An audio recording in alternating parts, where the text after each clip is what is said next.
Cyber espionage is up there with terrorism in the top threats to national security identified by intelligence agencies worldwide.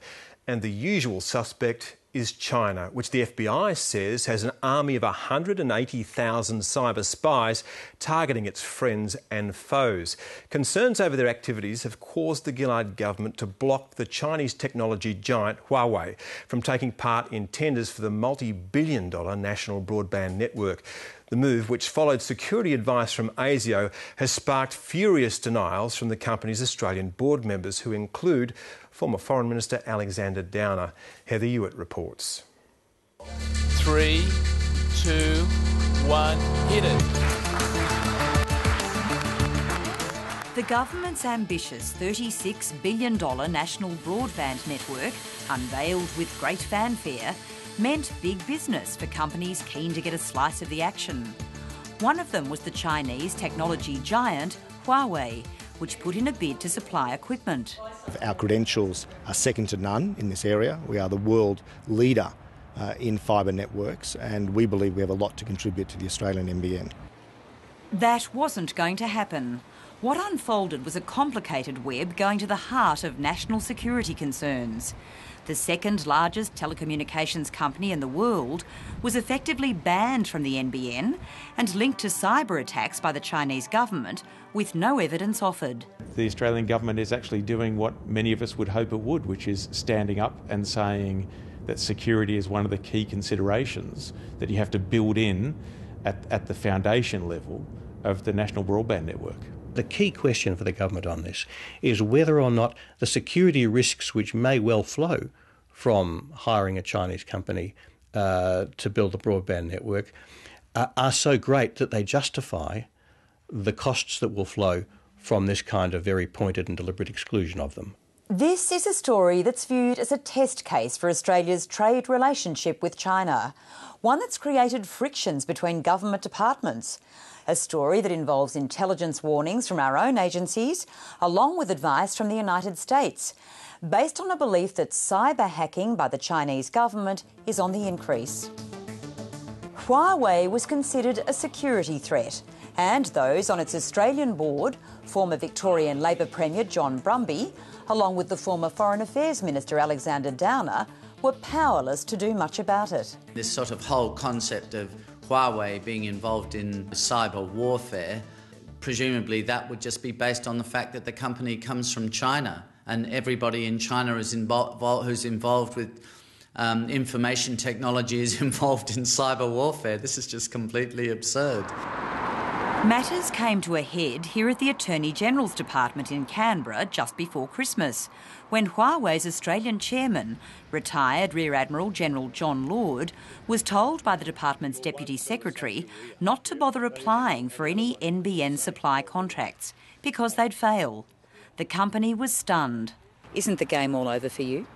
Look, can I address security and our company? I mean, we are and have been delivering the NBN equivalent in the United Kingdom for the last 6 years with absolute no problems in our company, in our work, our staff, the ability of our equipment.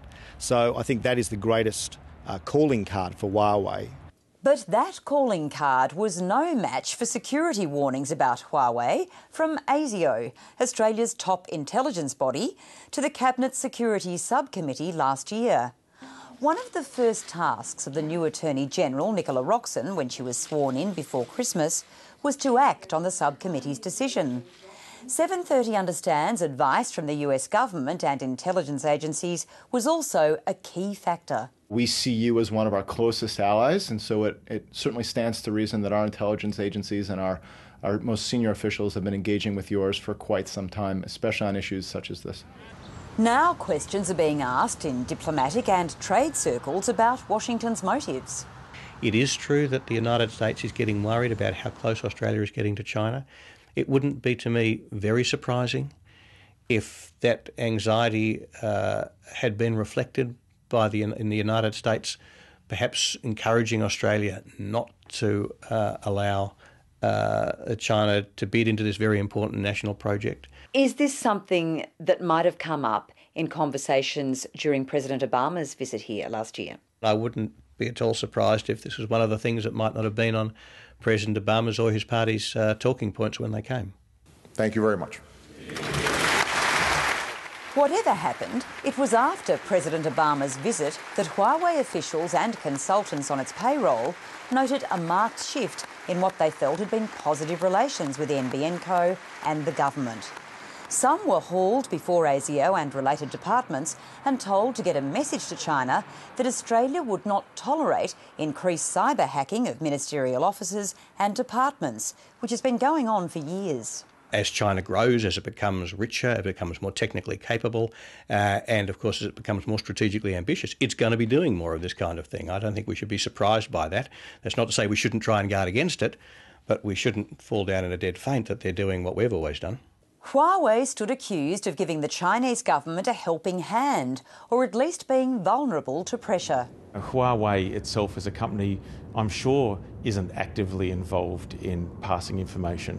But would the Chinese government ask Huawei how to break its technologies? Would the Chinese government ask its engineers that live in China to come over to the security headquarters and talk about how to break its technology? I suspect that would be the case. In fact, I would be really surprised if that wasn't common practice. This is complete nonsense. First of all, for Huawei, it derives over 60% of all of its revenue from outside of China. So if it was seen to be a vehicle for cyber warfare, well then, of course, it would lose all of that business. It would lose it overnight and it would destroy the company. So the company can't afford to be involved in those sorts of activities. Can I say that in all the countries that we operate in, 140 of them, there's only one country that we continually get raised a security question, and that is the United States.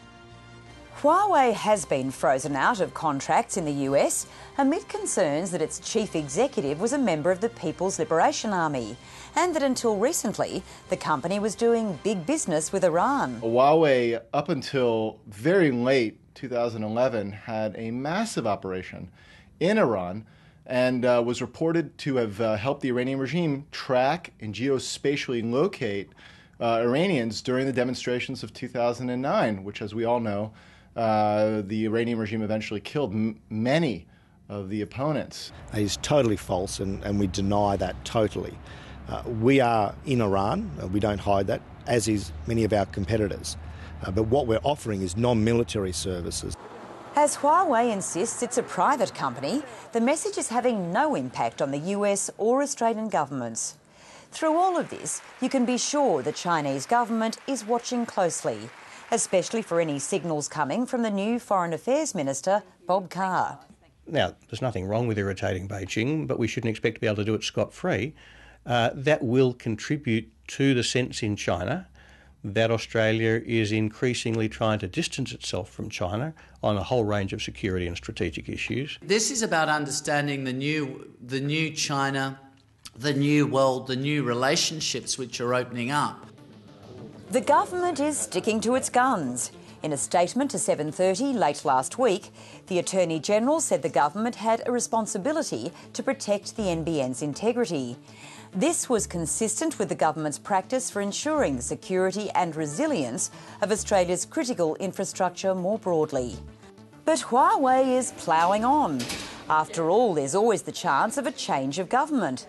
Last year, it sponsored trips to its China operations for Liberal frontbenchers like Julie Bishop and Andrew Robb. Labor ministers have declined the offer. The government now braces for the prospect of retaliation from China for putting security concerns before diplomacy and trade. Political editor Heather Hewitt.